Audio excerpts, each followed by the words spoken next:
Hi everyone, welcome to Kids Chess. We are learning chess is fun and sometimes a teeny bit silly. Today we are meeting one of the bravest pieces on the whole board, the pawn. Pawn, teeny but mighty. This is a pawn. He looks small, but he's brave. Pawn, hello. Believe in yourself.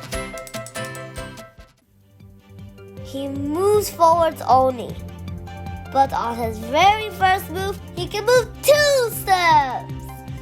And when he wants to capture someone, he attacks diagonally. Boom, sneaky.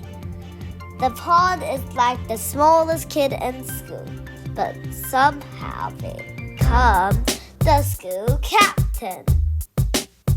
And the best part, when a pawn reaches the end of the board, he levels up and transforms into a queen!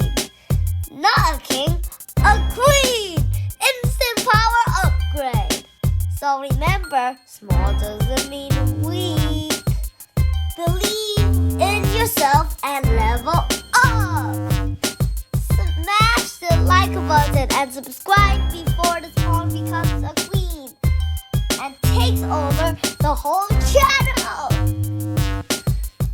See you in the next video.